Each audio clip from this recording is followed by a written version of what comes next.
This podcast is brought to you by Tamaki Pangahera, Auckland War Memorial Museum.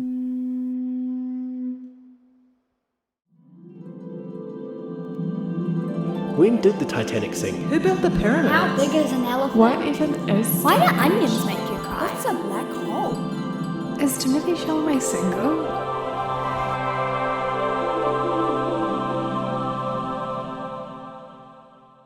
Whether you're researching for a project, sneaking a glimpse at your phone in a pub quiz, or desperately trying to remember where you've seen that actor before. If you're trying to find something out, Wikipedia is quite often the light at the end of the internet tunnel. Wikipedia, the name, comes from combining the Hawaiian word wiki, which means very quick, and the last part of the word encyclopedia. Wikipedia is a huge collection of information. It's a compilation of knowledge from across the world, crowdsourcing the things people want to know.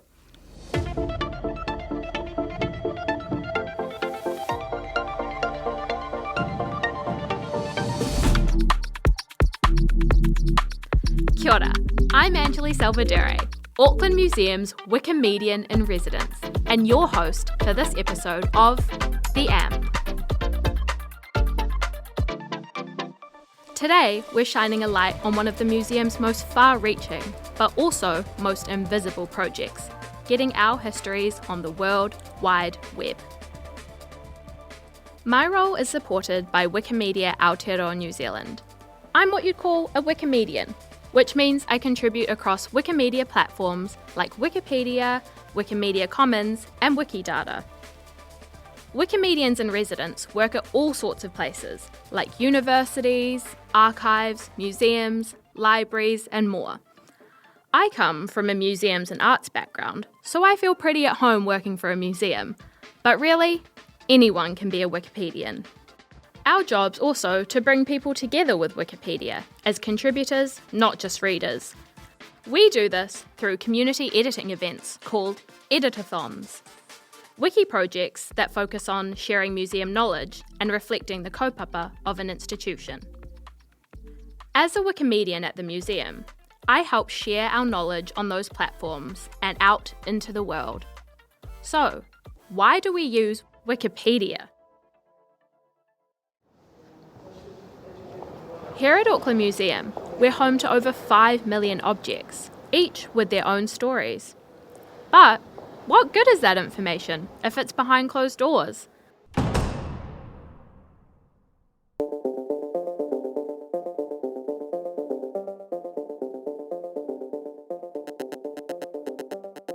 One of our biggest drivers at the museum is to open up the collection and share that information, so as many people can benefit from it as possible. A lot of that work is done in person, welcoming people to come and learn from the collections. But did you know that we also have a lot of our collections online? Collections Online is the publicly accessible database of the collection records of the objects that the museum looks after, of the scientific specimens that the museum looks after, and also the various documentary heritage materials that the museum looks after.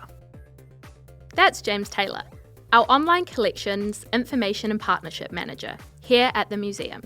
He's the data guy. With a lot of collections comes a lot of data, and James manages the people who look after the data that we put on the web through Collections Online. We're not looking for anything in return. The goal is connection, not clicks. James also works with partner organisations like Flickr, Google Arts and Culture, and Wikipedia to get our information out there. One of the things that people often don't realise about museums is that people come in and they'll walk around and have a look at the taonga that's on display. But it's difficult to quantify, but generally speaking, it's only about 5% of the museum's content that's actually on the floor at any one time. So there's about 95% that's hidden away in storage. And without something like Collections Online, people wouldn't be able to see or to explore or research those collections. While we do welcome in-person visits with taonga, not everybody can make a trip in.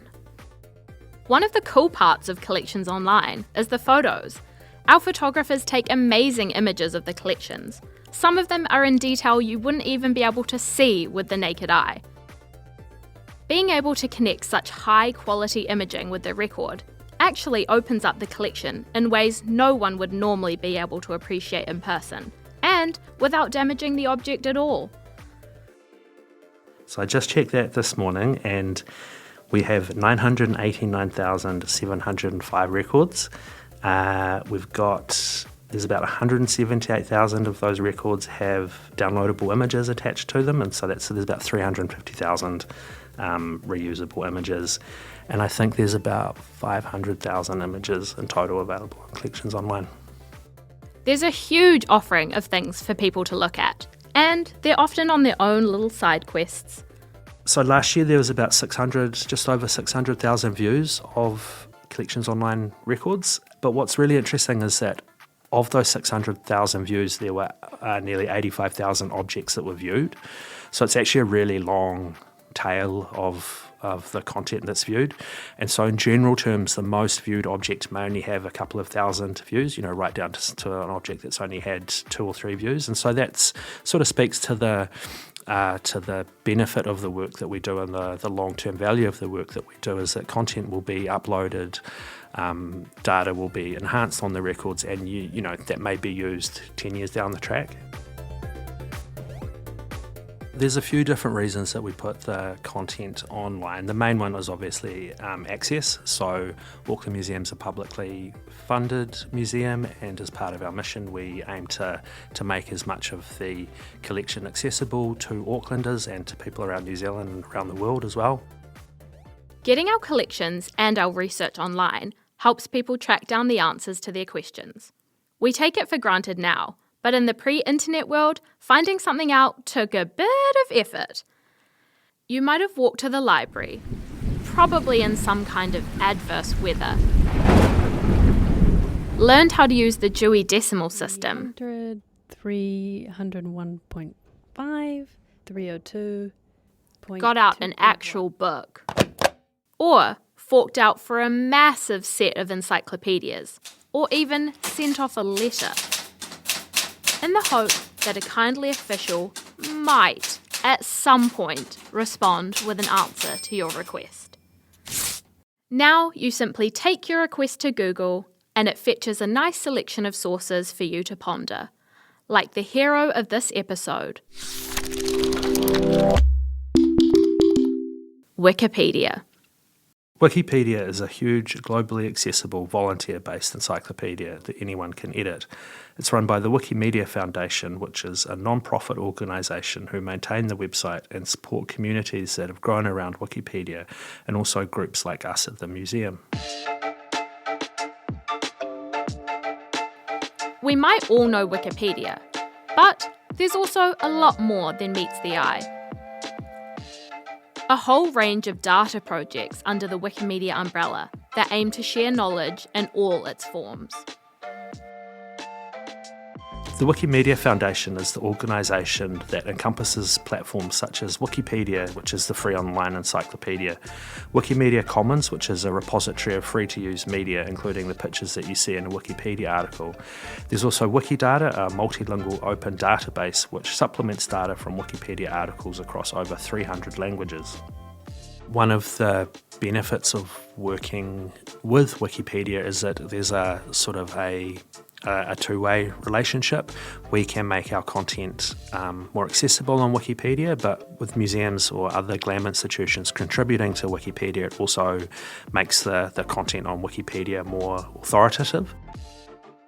GLAM institutions are what we in the biz call galleries, libraries, archives, and museums. They're institutions that hold knowledge, but we're also a little glamorous too, hopefully. GLAM institutions are helpful to Wikipedia, whose goal is to represent the sum of all human knowledge. Quite a lofty ambition. Sharing our collections on Wikipedia helps us massively increase our reach. For example, last year we got 604,000 views on collections online, but on Wikipedia our collections got 61 million views. How this works is that one of the ways we contribute to Wikipedia is through Wikimedia Commons, its free-to-use image repository.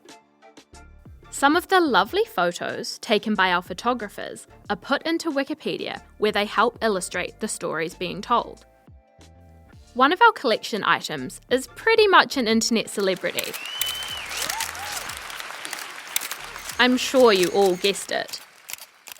The Treaty of Versailles?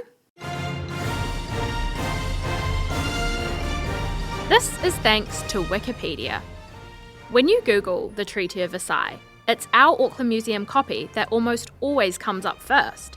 Bit random, eh? Well, here's why. The Treaty of Versailles is a really interesting page for us. It is generally the most viewed page on Wikipedia every month, so it has, I just looked up the statistics, so in December last year it had 274,000 views, that page alone. When you do the Google search, it pops up in the info box that's there, this image, but that image is also used on 120 other pages, so it's the most popular object that we have on there. And one of the reasons that it's on so many pages and gets so many views is because the cover of the Treaty of Versailles that we have in the museum library was actually digitised in 2008 and was made available on one of the very early versions of the museum website. Someone found it and uploaded it to Wikicommons, and it's been there ever since.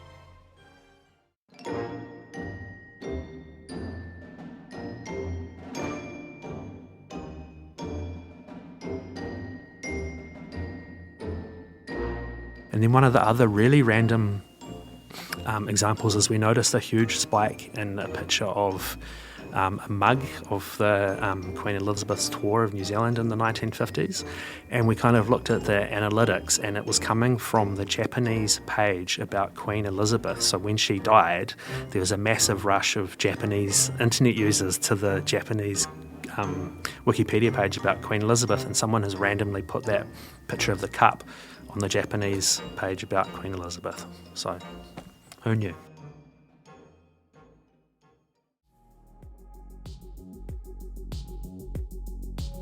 Wikipedia is accessed and edited by people all over the world.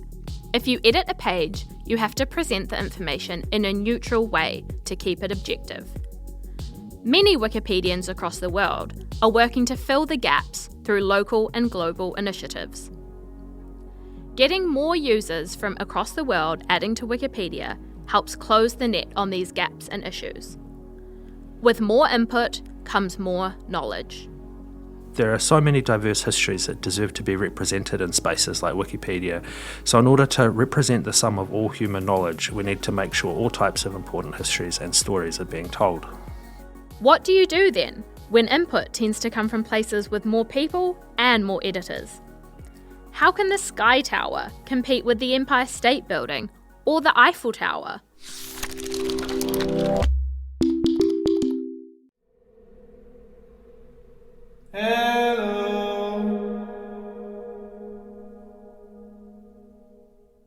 Down here in Aotearoa, we're a little used to being forgotten. Our population size is usually counted relative to sheep. We're often confused with Australia. And sometimes we're left off maps altogether.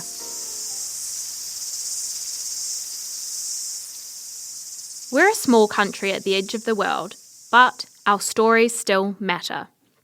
In 2022, the decision was made to empower young New Zealanders to understand more about their own country.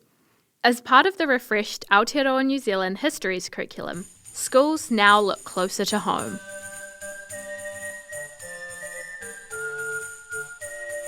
The idea was to get our own history on the books, alongside the likes of Henry VIII and his 6 unfortunate wives.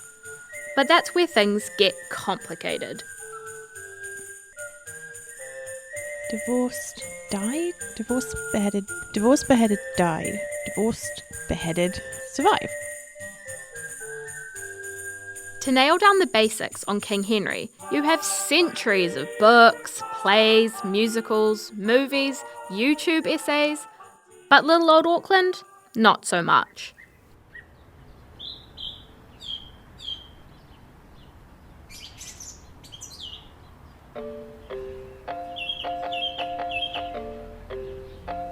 So, Where do you go when your local history is a stub? A stub is wiki speak for a stub article, which is a page with hardly any information or details, a mere placeholder on the internet waiting to be filled. Lucky for us, Marty Blaney knows a thing or two about our city and has been stomping out the stubs. I checked my stats. Officially, I've made 904 pages. That's not counting the ones where they already existed and I changed almost everything about them. But I think that's also counting some redirects. So yeah, let's say 1,000-ish. And I've edited 69,000 articles. Kia ora, my name is Marty Blaney.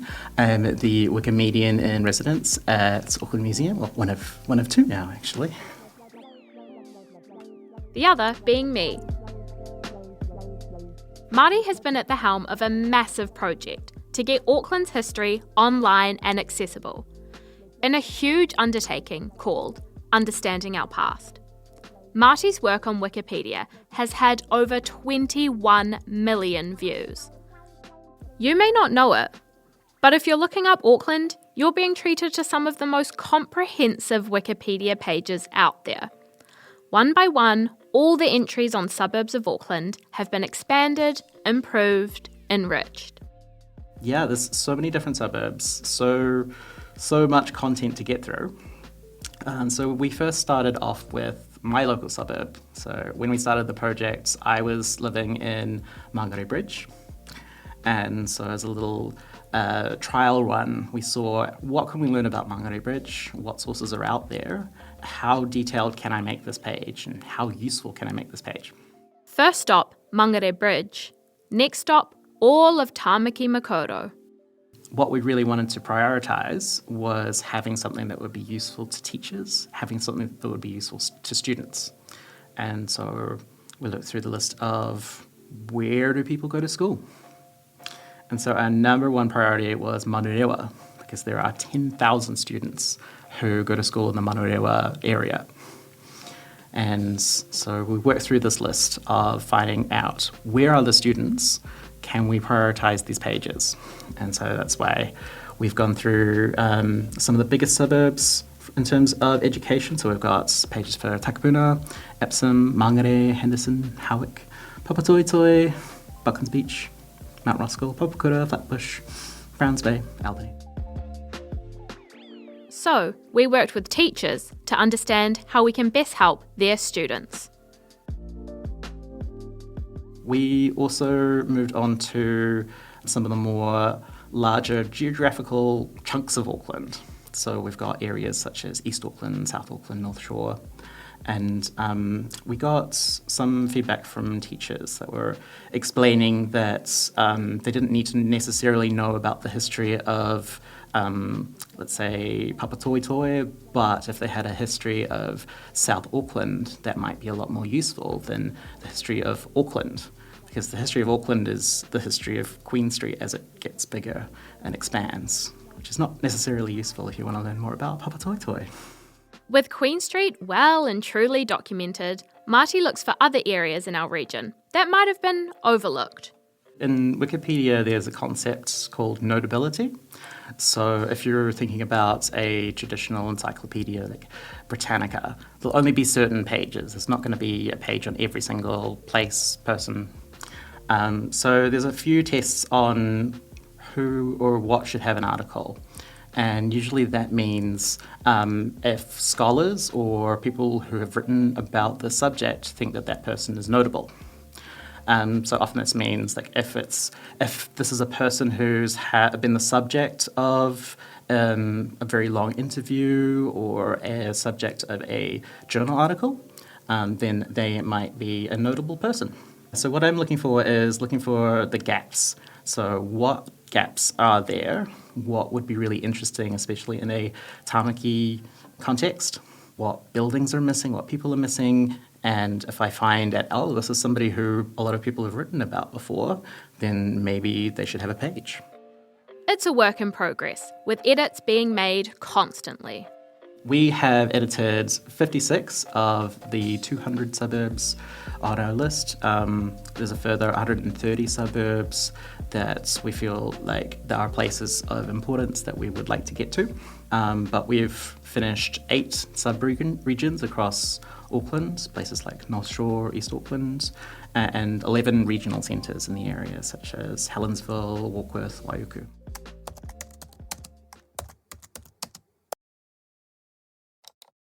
So, why did the museum choose Wikipedia? It's because it's most people's first port of call when looking for information online. It acts as a sort of springboard for other resources. And yes, you've probably wrinkled up your nose by now.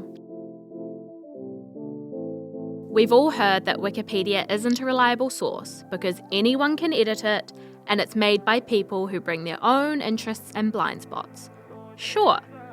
But that might be some misinformation in itself. So anybody can edit, but not everybody does. The people who typically edit are people who are usually very passionate about the subject. So there is somebody who works at Te Papa, her name's Heidi, and she knows so much about forget-me-not flowers. And so one day she just decided, she was inspired to write articles for every endemic New Zealand forget-me-not species. And Wikipedia articles, they have authors coming from all sorts of perspectives like these. People who are so passionate about the subject, they want more people to know more about these subjects. And at the same time, there are other people who are very passionate about making sure that Wikipedia is a reputable source. And so there's a lot of people who like to fact check things. And especially for very new editors, there's a lot of safety checks in place to make sure lots of people are reviewing the articles they put up or look at the formatting of the articles and getting a better understanding of what biases these editors might have. When people look at a Wikipedia article, there's a bit of an inbuilt suspicion people have. They're thinking about who made this article, why is it here, what kind of agenda do people have, the people who read the article, thinking about what the author's intentions are or what their blind spots might be.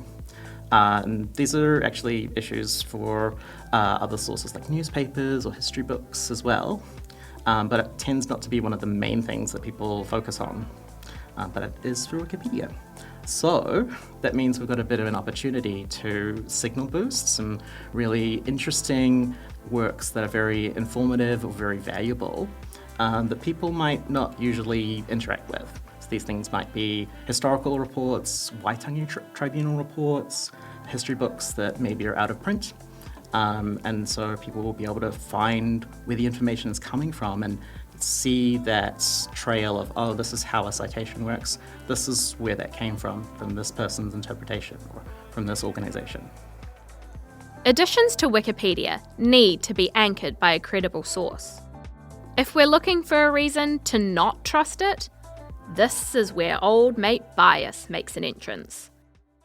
People often speculate about what nefarious things are being added to Wikipedia, but not so much about the things that aren't there at all.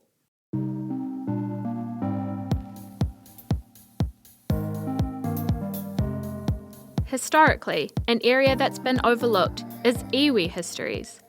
On an internet where New Zealand hardly gets a look in, it might not come as a surprise that Te Ao Māori is lagging way behind in visibility. So there were quite a few pages that a lot of people were very passionate about and added as many facts as they could. Some of them were very bare bones. So you might have the demographics of who lives there, information about when the first church was founded, when the train station came, and that's about it. You wouldn't have any facts about Te Ao Māori, any facts about migrant groups who moved to the areas, the reasons why people lived in the areas, nothing. Māori history and connection to the land is a deeply important part of our nation's past and present. English language Wikipedia favours a Western knowledge system, which means sometimes Indigenous knowledge can fall outside of this. Oral histories, for example, don't mesh with the way Wikipedia wants to share information. User groups across the world are working on ways to diversify the way knowledge is shared. That's one of the benefits of striving towards a diverse user base, so people are representing their own histories in their own ways. At Auckland Museum, we approach this within the guidelines of data sovereignty, meaning ownership of information by the group it originates from. This is quite a tricky issue with Wikipedia articles. So if we include sources that discuss Te Ao Māori, we're taking away Indigenous ownership of those sources. We're creating a worse facsimile. We're creating something lesser. And we're getting rid of that ability for people like Ngāti Whātua Ōrākei to make judgment calls around how a story is told and why. But if we don't include this information from Te Ao Māori sources, that means there's 700 years of history that's not there. It's invisible, it's inaccessible, and it means that people don't know where to find those sources. They don't know how to even start looking for who should I ask, what topics should I look for. So there's no real perfect solution here. It feels like it's not really possible to have a Wikipedia page that is preserving Indigenous ownership while also being an international, freely editable, accessible thing that exists. But there are better and worse things that we can do within that scope. And so one of those things is to signal boost some of the best, highest quality, freely given sources that we have. As the information age progresses, these conversations become more important. Who owns information? Should it always be shared? There's no one good answer. There's only worse answers and better answers. And the more we discuss history, the more we engage with history, the more that we can boost Indigenous voices, I think the closer we are going to be to getting some of those better solutions. It's imperfect, but it's improving. Now there's a wealth of information for people to engage with. Today, you can go to Wikipedia and find out all these super interesting things about your neighbourhood, like that in 1938, 84 residents of Kingsland launched an unsuccessful petition to change the suburb's name to Beverly Hills, because Kingsland at the time had such a bad rep. Or you can discover the very first supermarket in the country was opened in Otahuhu on the 18th of June 1958, when the first food town was opened by Tom R. Chi. Or that when Europeans established a settlement in Pamuir in 1848, some called it Maggoty Hollow? Located on the Tamaki River, this area was, for a short time, favoured to be the new capital of New Zealand. Can you imagine? There are huge lengths of information and delightful nuggets, some surprising even to the Wikipedia pros. There was a school in a suburb that was getting way too many views compared to other suburbs, and we couldn't really work out why. So this is the suburb of Waikowhai, which is around Hillsborough. And the reason was actually because one of the members of the K-pop group Blackpink went to school there. She went to Waikowhai Intermediate School. And yeah, it's quite bemusing seeing why there were so many views for this intermediate school. I thought it was quite charming. In whatever way that looks, everyone should be able to build a connection to the place they live.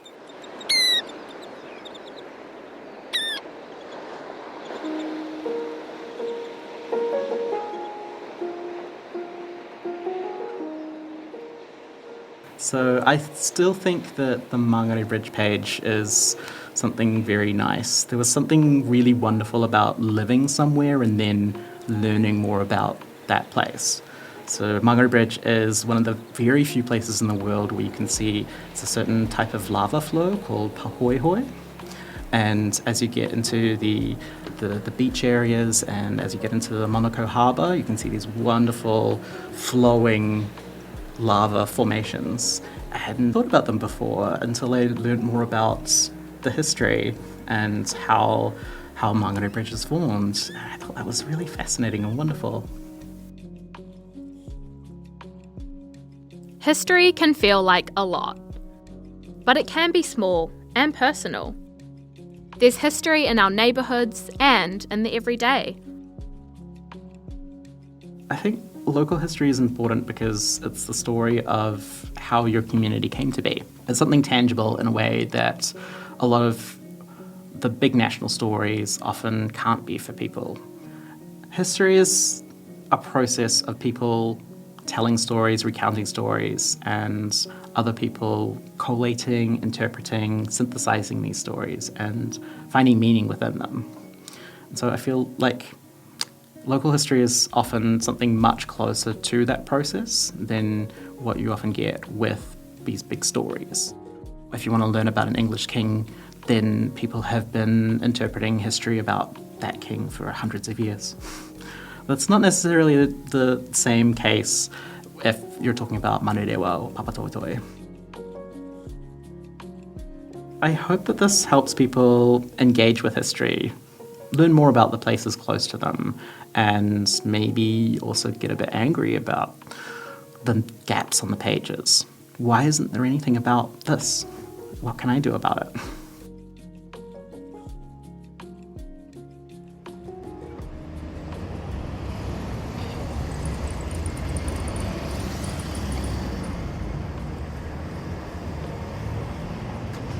The pages as they stand are seeds for anyone around the world to grow and share their knowledge. One of the things I'd really like to come out of these Wikipedia articles is people noticing gaps and wondering why haven't we talked about this really important thing, and then making sources, actually finding out about these things, publishing these things, so that we can get that into our Wikipedia articles so people know about these important local stories. The streets that you walk on, the buildings that you pass, are all part of history, and also a part of you.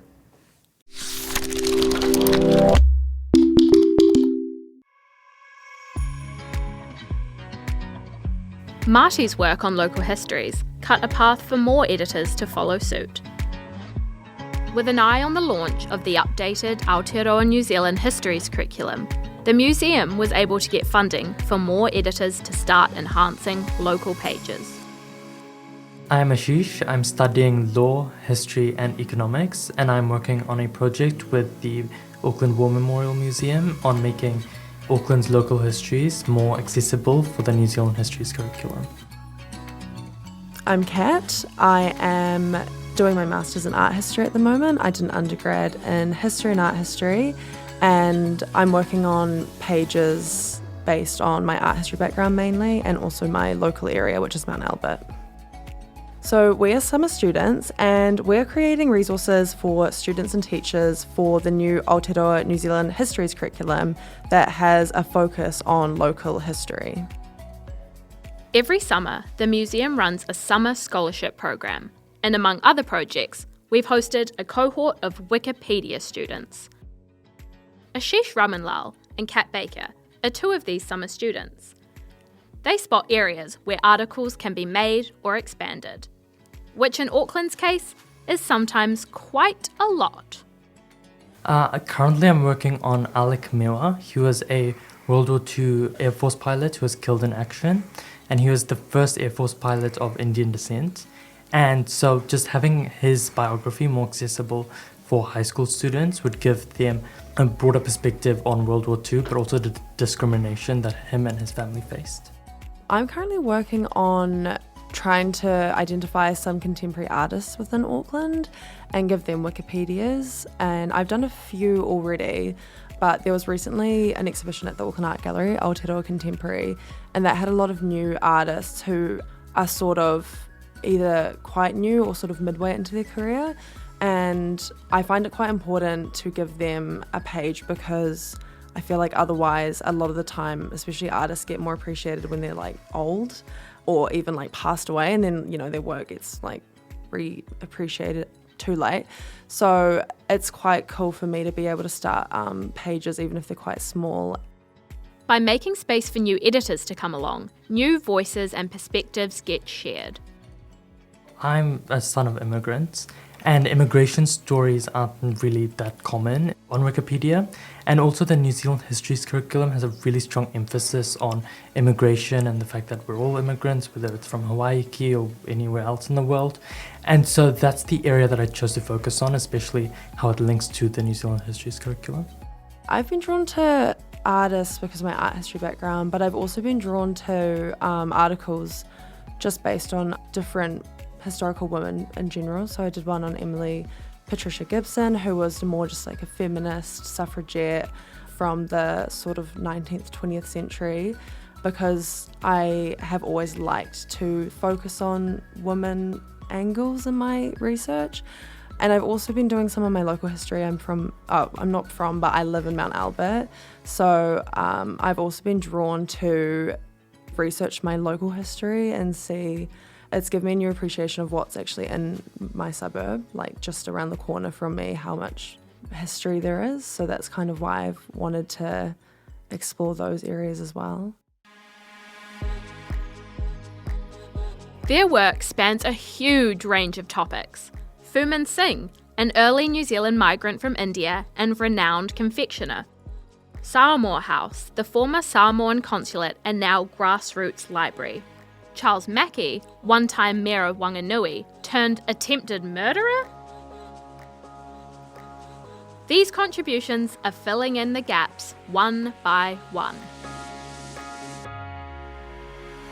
Well, most historians focus on the big picture, right? They focus on things like national identity and progress.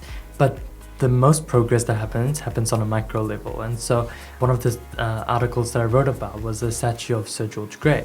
And the local history of that statue basically went through waves. So initially it was met with a lot of admiration that the statue was built, but then people started being more critical about the statue and what it stood for. And so presenting those big picture ideas, focusing on the smaller granular aspects of history, would be quite useful for history students. The summer students either make articles from scratch or pick up where other people have left off. I thought that there would be a lot of people that I wanted to do, especially sort of some of the older artists, and they already had an article, and I was quite surprised by that. But then I quickly realised that they were actually really tiny articles. They weren't really referenced properly. So it was definitely someone just coming along and starting as many as possible, hoping that someone would come back later and actually make proper full-length articles. But yeah, I think it was cool to see how many people are obviously working to get those names out for then other editors to come through when they can and expand on them. Having not too long ago been high school students themselves, the summer students are navigating through the sometimes patchy histories of Auckland and finding that it's not always what they expected. I wish people would know about how diverse the areas around immigration history are. So for example, I just wrote about a Croatian newspaper, and there was definitely a lot of drama that happened, it was very juicy, it was spicy, there was a defamation case. And so even the immigration stories of New Zealand, they're not just very boring. It's not just that this person came over, there's a lot of discrimination, and so there's a lot of layers to those stories. Part of the goal of the Wiki Summer Students program is to break down the idea that this work is off limits to young people. And by working with students, it's young people who get to decide what goes up on Wikipedia. The average Wikipedia editor is often middle-aged and older, which makes sense as they have a lot of knowledge and experience to impart. But it's also good to have young contributors to fill in the generational gaps, like, what is brat? Is Charlie XCX a password? It's all about balance. That's why we hosted an editathon on the 25th of January, which was aimed to stub out a lot of the Auckland stub articles. And we got plenty of young people who attended that, and they were very passionate about our project and Auckland's local histories. Yeah, I guess I also hope that people can see some of the articles we've done, but also realise that they don't have to be experts on a certain area to go and contribute to Wikipedia. I mean, I didn't know anything about like Mount Albert or historic heritage homes, but I did the Alberton, I enriched the Alberton page. I went and took photos of the rooms and I added them up to Wiki Commons so that they're freely licensed, so anyone can use them without any copyright issues. Just things like that, just knowing that they can see kind of what we've done and actually they can do that too. Students deserve to see themselves represented in history. Knowing that you're a part of your local history helps you get excited about it. I think that when you're going through school and you're learning about history, it can feel quite overwhelming. Even the word history, it just kind of means like anything that's happened in the past. And so when you start to really emphasize local context, it becomes way more relevant to you instantly. And I think that's really important for especially school-aged kids to start to get an appreciation of where they live, where they go to school, where they maybe work around their city, just all the things that have shaped how it looks today. It can also, it just makes history a lot more exciting as well to know that this actually happened right where you're standing now. With its team of editors, the content on Wikipedia is constantly evolving and improving. Having a Wikipedia page really means something in the internet age. In some ways, it's a goalpost of recognition. If having your name in lights is a measure of success, so too is having your name in blue. So what do I mean by blue text? I'm looking here at the page for Dame Whina Cooper. As I start reading through, immediately people, words, or events from her life are coming up in blue text, and they link to another page that's all about that topic. It's like a spider's web of interconnected knowledge. When I hover over the blue words with my mouse, it shows me a little blurb about that topic. So, for example, with Dame Whina, the first set of blue text are pages about the official royal honours she's received, like her ONZ and DBE. There are also blue links to a page about the 1975 Māori Land March, and one that explains what a kuia is. This helps to build a bigger picture and provide context when researching a topic. But words can be in red too, like here where it says she was succeeded as the first president of the Māori Women's Welfare League by a woman called Maria Logan. Maria's name appears in red, which means she doesn't have her own page yet. If someone writes a page for Maria, it can link back to Dame Whina's, and the web continues to grow. As of January 2025, women have finally cracked 20% of biographies on Wikipedia. Men might be about half of the population, but somehow they make up over 80% of all Wikipedia biographies. Women in Red is a wiki project which addresses this gender bias.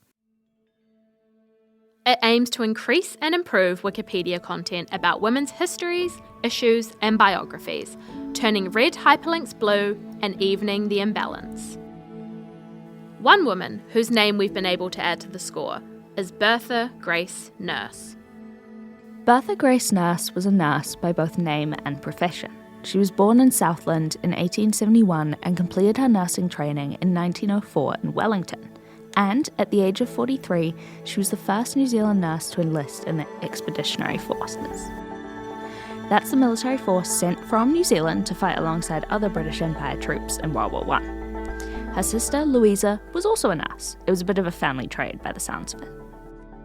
This is Sophie Alborough, collection technician and research support for the Online Cenotaph.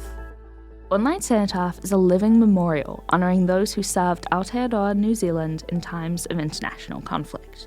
It enables researchers, enthusiasts, veterans and their families to research, engage with and commemorate the service of New Zealand's military personnel. My role focuses on researching our military history and preserving these stories for future generations. Among her many well-studied and thoughtful pieces, Sophie has written articles like this about our military nurses. Nursing was a hugely important part of the war effort, but their contributions, like so many who served in non-combat roles, were underrepresented in history. Nurses kept soldiers alive and alleviated pain, often in pretty traumatic circumstances, all the while facing prejudice and fighting for recognition. This was particularly challenging at a time when women didn't always experience the independence we consider totally normal today. Bertha Grace Nurse joined the New Zealand Army Nursing Service Corps on the 10th of August 1914 and was quickly selected to be one of 6 New Zealand nurses to be stationed at Apia Hospital as part of the New Zealand Expeditionary Forces. It's not widely known that New Zealand's first involvement in the First World War was not actually in Europe, but closer to home. At the request of the British Imperial Government, the New Zealand forces seized German-occupied Samoa. It was seen as strategically important because of its location and powerful radio transmitter.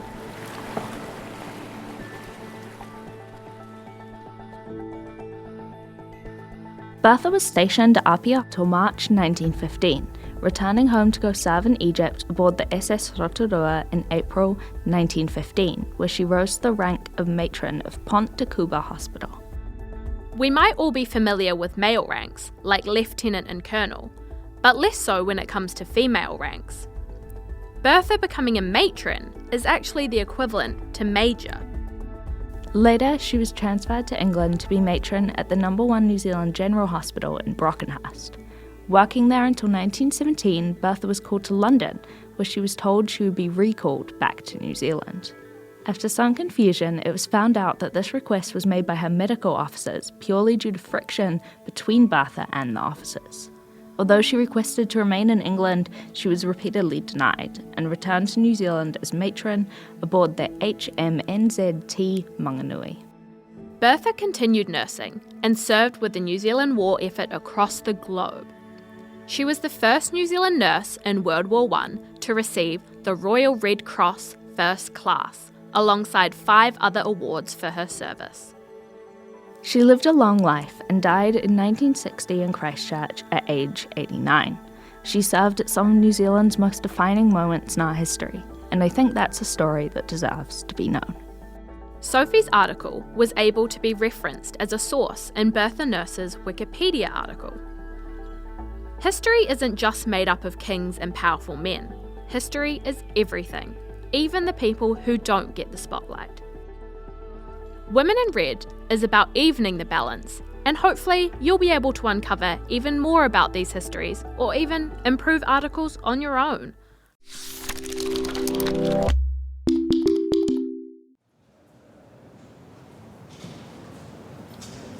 As Auckland's museum, it's our job to document Auckland's history.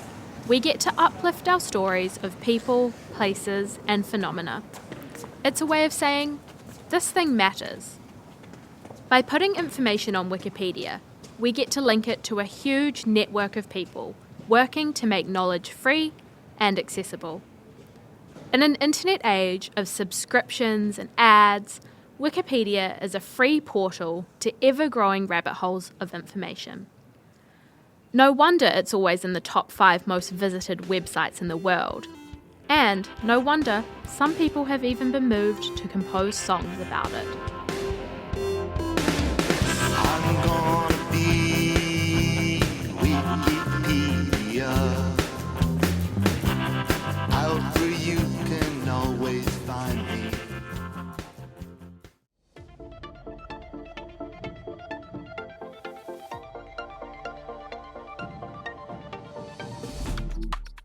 This episode was written and produced by Steph Strock and me, Angeli Salvadore. Sound design by Sarah O'Brien. With production support from Laura Skerritt.